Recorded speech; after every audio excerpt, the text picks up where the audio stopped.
संस्थापकाय च धर्मस्य सर्वधर्मस्वरूपिणे अवतार वरिष्ठाय रामकृष्णाय ते नमः। नमस्कार, ইউটিউব চ্যানেলের সমস্ত ভক্ত দর্শনার্থী এবং অনুরাগীদের আন্তরিক প্রীতি, শুভেচ্ছা এবং অভিনন্দন জানাই। স্বদেশ প্রত্যাগত স্বামীজি রামকৃষ্ণ সংঘকে নবযুগের নব মন্ত্র প্রচারের উপযুক্ত যন্ত্ররূপে গড়ে তুলছিলেন। আলমবাজার মঠে বক্তৃতা শিক্ষার জন্য তখন প্রতি সপ্তাহে অধিবেশন হতো এবং সন্ন্যাসীদিগকে পর্যায়ক্রমে বক্তৃতা মঞ্চে দাঁড়াতে হতো। একদিন এক সাধুর পালা আসলে তিনি ছাড় পাবার জন্য বহু চেষ্টা করলেন, কিন্তু স্বামীজির মত পরিবর্তন না হওয়ায় নিরুপম হয়ে কম্পিত হৃদয়ে উঠে দাঁড়ালেন। কিন্তু এই কি, পদতলে ভূমিকম্পমান কেন? আর দূরে ওই শঙ্খধ্বনি বা উত্থিত হলো কেন? ক্রমে পুকুরের জল পর্যন্ত তীর অতিক্রম করে আছড়ে পড়তে লাগল। ততক্ষণ কারো বুঝতে বাকি ছিল না যে এটা প্রচণ্ড ভূমিকম্প। সময় 12 জুন 1897। সভা ভেঙে গেল এবং ওই জনৈক সাধু নিষ্কৃতি পেলেন, কিন্তু এতেও গুরুভ্রাতারা আনন্দ উপভোগ থেকে বঞ্চিত হলেন না। অম্পান্তে স্বামীজি সহাস্যে বললেন, ওর বক্তৃতায় পৃথিবী কেঁপে উঠল। সেই জনৈক সাধুটি পর্যন্ত হেসে আকুল হলেন। সাধু আর কেউ নয়, শ্রীরামকৃষ্ণের অন্যতম লীলা পার্ষদ এবং স্বামীজির প্রিয় গুরুভ্রাতা স্বামী সুবোধানন্দ, যাকে ঠাকুর আদর করে খোকা বলে ডাকতেন, যার সঙ্গে খোকা মহারাজ বলে নামে পরিচিত ছিল। তারই আজ জীবনী আলোচনা করতে আমরা বসেছি। আমরা তারই জীবনে অনুধ্যান করব। তার পিতৃদত্ত নাম ছিল সুবোধচন্দ্র ঘোষ। পিতা ছিলেন শ্রীকৃষ্ণ দাস ঘোষ, শ্রীযুক্ত শঙ্কর ঘোষের পৌত্র। সেই শঙ্কর ঘোষ ছিলেন হন্টনিয়ার সুপ্রসিদ্ধা সিদ্ধেশ্বরী কালীমাতার সেবাভার গ্রহণ করেছিলেন। তখন থেকে ঘোষ বংশের নাম ধন্য হচ্ছে। অর্থাৎ এই সুবোধানন্দজি মহারাজের ওই পারিবারিক হচ্ছে কি যে এই হন্টনিয়া মা কালীর হচ্ছে মন্দির বা তার পূজা চলছে। তার মাতার নাম নয়নতারা। ভক্তিমতী মাতা নয়নতারা শ্রীমদ্ ভাগবতাদি গ্রন্থ পাঠ করতেন এবং সন্তানদিগকে পৌরাণিক কাহিনী শোনাতেন এবং ধর্মে উৎসাহ দিতেন। গর্ভধারিণীর বিশ্বাস যে দেবতার আশীর্বাদ রূপে পুত্রকে পেয়েছেন বলে তাকে দেবতা বলে ডাকতেন। অর্থাৎ এই খোকা মহারাজকে তিনি দেবতা বলে ডাকতেন। জন্ম 1867 খ্রিস্টাব্দে 8ই নভেম্বর, 23শে কার্তিক 1274 শুক্রবার, চান্দ্র কার্তিক শুক্লা দ্বাদশী রাত্রি 10:30টায়। শৈশব থেকে সুবোধের প্রতি আচরণ ও কথাবার্তায় এমন একটা সরলতা তেজপূর্ণ মাধুর্যতা প্রকাশ পেত, যা সমবয়স্ক ও গুরুজনদের চিত্ত সহজেই জয় করত। পিতার কাছ থেকে সুবোধ শ্রীরামকৃষ্ণের কথা শোনেন। পিতা অর্থাৎ শ্রীকৃষ্ণ দাস ঘোষ, তিনি ব্রাহ্ম সমাজে কিছু যাতায়াত ছিল এবং সেই সূত্রে তার ঠাকুর শ্রীরামকৃষ্ণেরও কে জানতেন। তাই বলছেন যে পিতার কাছ থেকে সুবোধ শ্রীরামকৃষ্ণের কথা শোনেন এবং কিভাবে কেশবচন্দ্রের সঙ্গে ঠাকুরের মিলন হয় তার বর্ণনাও শোনেন। সুরেশচন্দ্র দত্তের প্রণীত পরমহংস রামকৃষ্ণের উক্তি নামক বই পড়ে ওই মহাপুরুষকে দর্শনের আগ্রহ বাড়ে এবং পিতাকে অনুরোধ করেন দক্ষিণেশ্বরে নিয়ে যাওয়ার। কিন্তু বিলম্ব সহ্য হয় না, তাই তিনি তাঁরই প্রতিবেশী এবং বন্ধু ক্ষীরোদচন্দ্র মিত্রকে সঙ্গে নিয়ে তিনি দক্ষিণেশ্বরে চললেন। একদিন রথযাত্রার দিন 1884 খ্রিস্টাব্দ রথযাত্রার দিন তাঁরা দুজনে পায়ে হেঁটে দক্ষিণেশ্বরের উদ্দেশ্যে যাত্রা করলেন। এই অপরিচিত রাস্তা, যদিও আপনি চিন্তা করুন এই ঠনঠনিয়া কালীবাড়ি থেকে দক্ষিণেশ্বর যাচ্ছে, তখন তো আর শহরের মতো এত না, তখন বন জঙ্গল সব কিছুই আছে, গ্রামের পরিবেশ বলতে গেলে। সেই অপরিচিত রাস্তা অতিক্রম করে হেঁটে ভয় এবং উদ্বেগ মিশ্রিত আনন্দ নিয়ে দক্ষিণেশ্বরে বহু বাঞ্ছিত ঠাকুরের কাছে উপস্থিত এবং ঘরে প্রবেশ যখন করছেন তখন ক্ষীরোদকে আগে পাঠিয়ে দিয়েছেন। ক্ষীরোদ আগে গেছেন ঠাকুরের কাছে দর্শন করতে। তখন ঠাকুর বলছেন যে আপনারা কোথা থেকে আসছো? ক্ষীরোদ বললেন কলকাতা থেকে। শ্রীরামকৃষ্ণ পুনরায় জিজ্ঞাসা করলেন, ও বাবুটি অত দূরে দাঁড়িয়ে কেন? ওগো বাবু, এগিয়ে এসো না। তো সুবোধ কাছে গেলেন এবং ঠাকুরকে ভূমিষ্ঠ হয়ে প্রণাম করলেন। ঠাকুর বিছানা হাত ধরে বসালেন। তখন সুবোধ মহারাজ তিনি বলছেন যে রাস্তার লোকেদের ছুঁয়ে এসেছি, এই রাস্তার বাইরের কাপড়ে আমি আপনার বিছানায় বসবো কেমন করে? তখন তিনি এক হাতে জড়িয়ে ধরে বললেন, তুই এখানকার, কাপড়ের কি এসে যায়? তুই এখানকার, তার মানে আমি তাঁর। অন্তরঙ্গকে চিনে নিলেন। ঠাকুর শনি মঙ্গলবার আসতে বলেন, তাই তাদের বলছেন যে শনি মঙ্গলবার আসবে। পরবর্তী শনিবার সুবোধ এবং ক্ষীরোদ পদব্রজে দক্ষিণেশ্বরে ঠাকুরের কক্ষে পৌঁছে গেলেন।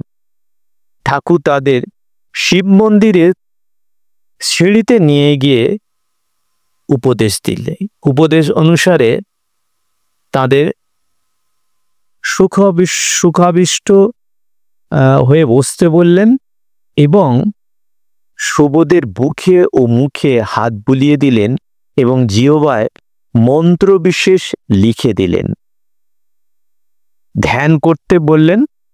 ধ্যানে বসে সুবোধের মনে হল যেন মেরুদণ্ড অবলম্বনে কি একটা তার মাথায় উঠে তার বাহ্য সংজ্ঞা লাভ পেল। অনুভূতি জগতের অসীমে বিলীন হয়ে এক অপূর্ব আনন্দ সাগরে ভাসতে থাকল। কিছুক্ষণ পরে মাথায় ও বুকে হাত বুলিয়ে ঠাকুর সুবোধকে প্রকৃতিস্থ করলেন। এরপর থেকে সুবোধ স্বীয় আধ্যাত্ম জীবন পরিচালনের ভার শ্রীরামকৃষ্ণের হাতে অর্পণ করে নিশ্চিত হলেন। দুপুরবেলায় ঘাম শরীর নিয়ে দক্ষিণেশ্বর উপস্থিত হয়ে তিনি শ্রীগুরুকে বিজন অর্থাৎ পাখার বাতাস করতে করতে দেখলেন যে তার নিজের শান্তি বিতরিত হচ্ছে।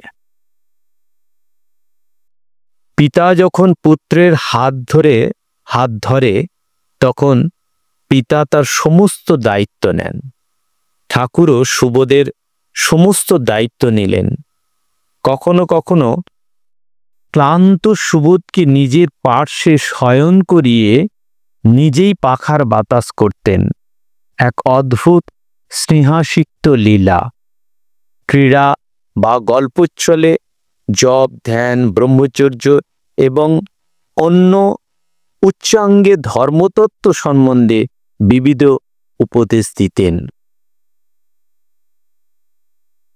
শ্রীগুরুর উপর একান্ত নির্ভরশীল সুবোধ শ্রীরামকৃষ্ণ কর্তৃক ধ্যান করার আদিষ্ট হলে সরল মনে স্পষ্ট উত্তর দিলেন, ধ্যান টান করতে পারবো না।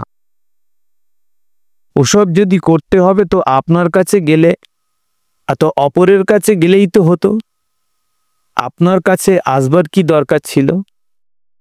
ঠাকুর তার অন্তরের ভাব বুঝতে পেরে বললেন, আচ্ছা যা, ওসব তোকে কিছুই করতে হবে না। তুই দুবেলা একটু স্মরণ মনন করে নিস।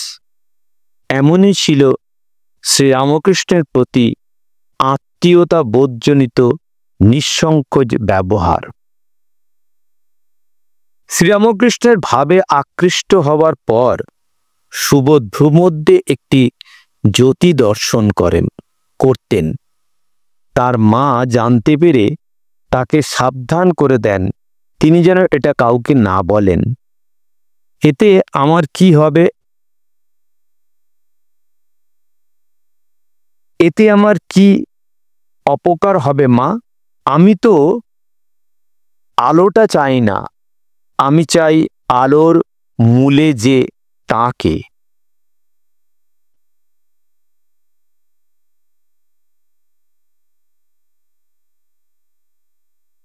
সুবোধের এই সরলতার একটি উদাহরণ এবং ঠাকুরও যে কত সরল তারই একটি ঘটনার মধ্যে আমরা পরস্পরের মধ্যে বুঝতে পারি।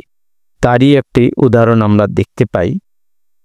কণ্ঠরোগে নিরাময় অর্থে শ্রীরামকৃষ্ণকে যখন কাশীপুরে এনে রাখা হয়েছে এবং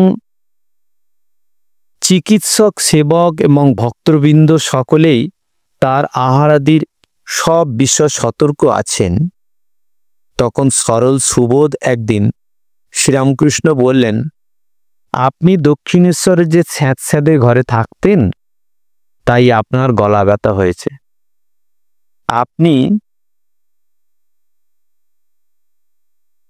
আপনি চা খান, আমাদের গলা ব্যথা হলে চা খাই, গলা ব্যথা সেরে যায়। ততোধিক সরল ঠাকুর তাতেই সম্মত হয়ে বললেন, তবে চাই খাই, ওরা খাল। এ বলছে চা খেলে গলা ব্যথা সেরে যাবে। রাখাল উত্তর দিলেন, সে কি আপনার সহ্য হবে? সে যে গরম জিনিস। পরমহংস অমনি বললেন, না বাবু, তাহলে আবার উল্টে গরম হয়ে যাবে। ওরে সইল না, ঠাকুর বলছেন। ঠাকুরের দেহত্যাগের পর বালক ভক্তদের অনেকেই গৃহত্যাগ করে বরাহনগর মঠে সমবেত হলেন। তার মধ্যে সুবোধও ছিলেন এবং সেই বরাহনগর থেকে অনেকেই পরিব্রাজক অবস্থায় এখানে ওখানে চলে যেতেন। তো সুবোধের জীবনে এরকম একটা পর্যায়ে এলো। পরিব্রাজক জীবনের বিবরণে দেখা যায় তিনি হেঁটে কাশীধামে উপনীত হয়ে সেখানে গঙ্গা স্নান এবং অন্নপূর্ণা ও বিশ্বনাথ দর্শন করলেন। কিছুদিন পরে সুবোধ বরাহনগর মঠে যোগদানপূর্বক সন্ন্যাসী হলেন, অর্থাৎ বিরজা হোম করে স্বামী সুবোধানন্দ বলে পরিচিত হলেন। স্বামী সুবোধানন্দ বরানগরে কিয়ৎকাল অবস্থান্তর 1889 খ্রিস্টাব্দের ডিসেম্বর মাসে ব্রহ্মানন্দজির সঙ্গে তীর্থ দর্শন ও তপস্যায় বাহির হন। মহারাজের সঙ্গে বৃন্দাবনে কিছু দিন তপশ্চর্যার পর তিনি কেদারনাথ বদ্রীনারায়ণ দর্শনে বাহির হন। তারপর কিছুদিন হিমালয়ে কাটিয়ে মঠে আসেন এবং দাক্ষিণাত্যের তীর্থ পর্যটনে যান। তার তপস্যা ও তীর্থ ভ্রমণে দুই একটি চমকপ্রদ ঘটনা জানতে পারা গেছে। একবার ভাদ্র মাস ফল্গু নদী পার হচ্ছিলেন। নদীতে তখন কোমর জল। একজন পার হলো দেখে তিনিও এগিয়ে গেলেন এবং তার পেছনে আরেক ব্যক্তি যাচ্ছিলেন। স্বামী সুবোধানন্দ ভালো সাঁতার জানতেন না। নদী অতিক্রমের সময় হঠাৎ জল বেড়ে গিয়ে তার প্রাণ সংশয় হল। তখন তিনি পেছনের ব্যক্তিকে গুরুভ্রাতাদের কাছে সংবাদ পাঠানোর অনুরোধ জানিয়ে শ্রীরামকৃষ্ণ দেবকে প্রণামপূর্বক বললেন, এই নাও ঠাকুর, শেষ প্রণাম। ততক্ষণে তিনি জলমগ্ন হয়ে গেছেন। কিন্তু পরে দেখলেন কে যেন তাকে টেনে নিরাপদ স্থানে উপস্থিত করেছে।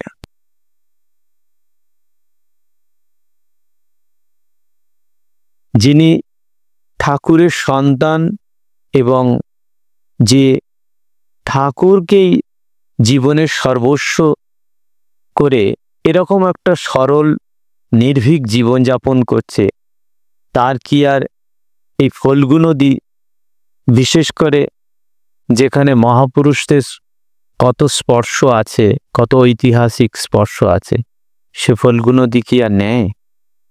সেটাই তাই সরলতার এমনই। আর একবার হরিদ্বারে তপস্যার সময় তিনি 2 মাস জ্বরে ভুগছিলেন। একদিন এমন হলো যে কমণ্ডলুটি ধরে জল খাবেন এমন সামর্থ্য নেই। কমণ্ডল ধরতে গিয়ে পড়ে গেলেন। তাই অভিমান করে ঠাকুরকে বললেন, তাই তো আমন ভুগছি, এমন কেউ নেই যে খোঁজ খবর করে। ক্ষীণ দেহে ঘুমিয়ে পড়লেন। স্বপ্নে দেখলেন ঠাকুর বলছেন, কি চাস, লোকজন চাস না টাকা পয়সা চাস? সুবোধানন্দ বললেন, কিছুই চায় না। শরীর থাকলে রোগ হবে, কিন্তু তোমায় যেন না ভুলি।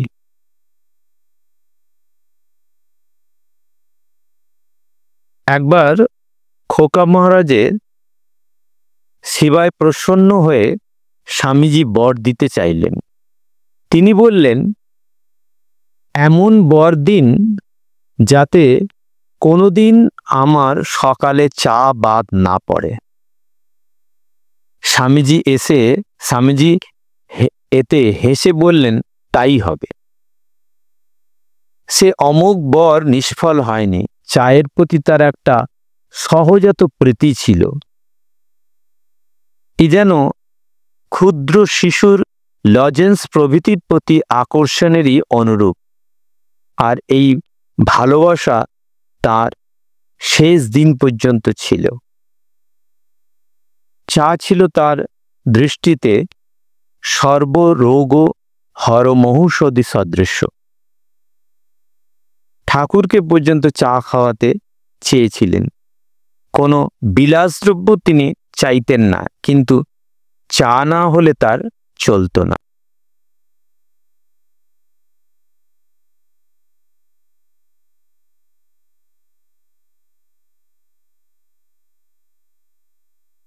স্বামী বিবেকানন্দ কর্তৃক রামকৃষ্ণ মিশন স্থাপনের পর অপর গুরুভ্রাতাদের ন্যায় স্বামী সুবোধানন্দ নবপরিকল্পিত কার্যধারার সাহায্য করতে অগ্রসর হন এবং 1901 খ্রিস্টাব্দে 30 জানুয়ারি বেলুড় মঠে ট্রাস্ট ডিড সম্পাদন করে স্বামীজি যে 11 জন গুরুভ্রাতাকে ট্রাস্টে নিযুক্ত করেন, স্বামী সুবোধানন্দ তাদের মধ্যে একজন ছিলেন। তদবধি শ্রীরামকৃষ্ণ মঠ ও মিশনের একজন বিশিষ্ট অঙ্গরূপে তিনি নানা কার্যে ব্যাপৃত থাকতেন। তার মুখে প্রায় উচ্চারিত হতো, মন করো না কাজে হেলা, সঙ্গী জোটে বা না জোটে, একাই করো মেলা।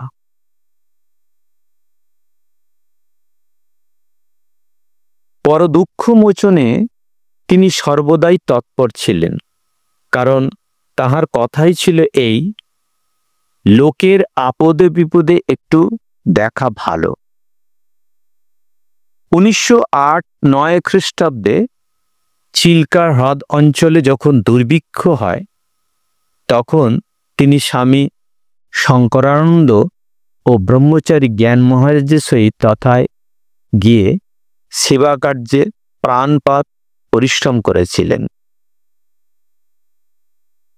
রোগশয্যা পার্শ্বে তাহার আবির্ভাব প্রায় হতো। রোগীও তাহার দর্শনে অশেষ সান্ত্বনা পেত। মানে যেখানেই কেউ রোগী হয়ে যেত, বিশেষ করে মঠের একদম সকলের, মানে সে বলছেন যে এই বিষয়ে সন্ন্যাসী, ব্রহ্মচারী, পাচক, ভৃত্য কেহই বঞ্চিত হতো না। তাদের ঔষধপত্রাদির ব্যবস্থার জন্য তিনি সর্বদাই তৎপর হয়ে থাকতেন। একবার এক যুবক ছাত্র বসন্ত রোগে আক্রান্ত হলে অপর সকলে যখন প্রাণ ভয়ে দূরে সরে গেল, তখন খোকা মহারাজ তার নিকট উপস্থিত হয়ে সযত্নে সেবাদি দ্বারা তাকে রোগমুক্ত করলেন। তার পোশাক পরিচ্ছদে দিতে একটা স্বভাবসুলভ ত্যাগের ভাব সকলেরই দৃষ্টি আকর্ষণ করত। পায়েতে একটা মাত্র চটি জুতো ছিল, একটি গায়ে গেঞ্জি থাকতো, তিনি ঘুরে বেড়াতেন। পরনের কাপড় 2-4 খানি ছি থাকত, ময়লা হলে বস্ত্রাদি নিজেই পরিষ্কার করতেন। কোথায় যেতে হলে এই সামান্য পোশাকের উপরে একটি জামা ও চাদর শোভা পেত।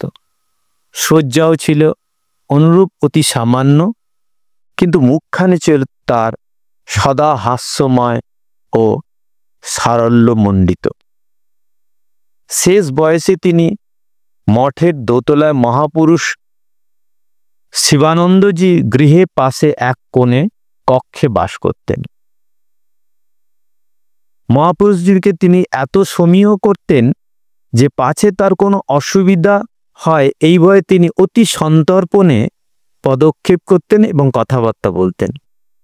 মঠ হতে স্বল্পক্ষণের জন্য কোথাও যেতে হলে শুধু জানবার জন্য নহে, পরন্তু যথাবিধি মঠাধ্যক্ষের আদেশ গ্রহণার্থে তিনি মহাপুরুষজির নিকট উপস্থিত হয়ে কোথায় যাইবেন, কেন যাবেন, কখন ফিরবেন ইত্যাদি সমস্ত নিবেদন করতেন এবং যেরূপ নির্দেশ পেতেন বিনা আপত্তিতে সেরূপ করতেন।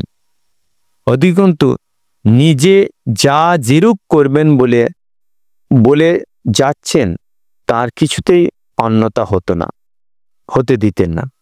মহাপুরুষজিও এই ছোট্ট ভাইটিকে অতি স্নেহ করতেন এবং তার সুখ সুবিধাদি বিষয়ে সংবাদ রাখতেন। একবার খোকা মহারাজের জ্বর হয়েছে, মহাপুরুষজির শরীর তখন ভালো নয়, তাই ডাক্তার এসেছে। মহাপুরুষজি ডাক্তারকে জিজ্ঞাসা করলেন, ও ছোঁড়াকে দেখেছ, ও কেমন আছে? গৃহ সমবেত সকলে অবাক, কার কথা ইনি বলছেন? অবশেষে তাহাদিগকে নীরব দেখে মহাপুরুষজি বললেন, ওই যে পাশের ঘরে আছে খোকা ছোঁড়া, ও নিহাত খোকা, নিজের শরীরের যত্ন নিতে পারে না, ওকে দেখে পথ্যাদির সম্বন্ধে ভালো করে বলে যেও। খোকা মহারাজের বয়স তখন 61, সুতরাং মহাপুরুষজির কথার রকম দেখে কেউ হাস্য সংবরণ করতে পারলেন না। খোকা মহারাজ কিন্তু সবই শুনছিলেন। অতএব ডাক্তার উপস্থিত হওয়া মাত্র সুবোধ বালকের মতো ডাক্তারকে বললেন যে তিনি যেন মহাপুরুষজির কথা অনুসারে পথ্যাদির ব্যবস্থা করেন। ওই বিষয়ে তার নিজের কোনো বক্তব্য নাই। পরিণত বয়সে তিনি দীক্ষা দিতেন না।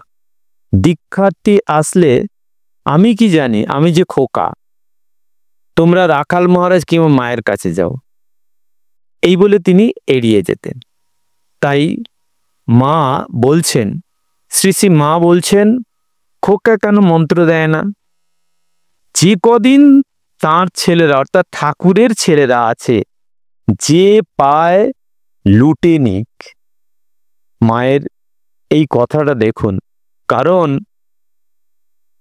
শ্রীরামকৃষ্ণ যাদের অন্তরঙ্গ করে নিয়ে এসেছেন তারা পার্ষদ, লীলা পার্ষদ, এবং এই লীলা পার্ষদ কোনো সাধারণ নয়। সবাই হচ্ছে কি যে যুগে যুগে এরা এসেছেন। অতএব এনারা শ্রীরামকৃষ্ণের এক একটা অঙ্গ ছটা। অতএব এনাদের দৃষ্টিতে, এনাদের করুণায়, এনাদের সহচর্যে মানুষ তরে যাবে এবং মানুষ তার জীবনের পথ পাবে, এটাই যেন সহজাত। তাই মা বলছেন যে পায় লুটে নিক, মানে মানুষ, সাধারণ মানুষ, তাদের সংস্পর্শে আসার অবশ্যই দরকার, এটাই বলছেন।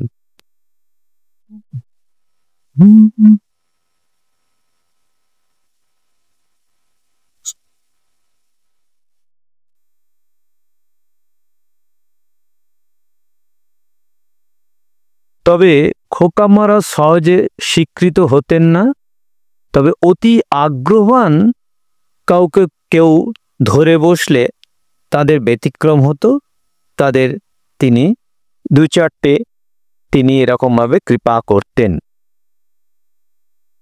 একবার শিবানন্দজি মহারাজ মঠাধ্যক্ষ হবার পরে খোকা মহারাজ যেবারে পূর্ববঙ্গে যান, অর্থাৎ 1925 খ্রিস্টাব্দে, সেবারে শিবানন্দজি বলে দিলেন ও অঞ্চলের লোকেরা ঠাকুরের নাম শুনবার জন্য লালায়িত, খুব নাম দেবে, লোকেদের বঞ্চিত করো না।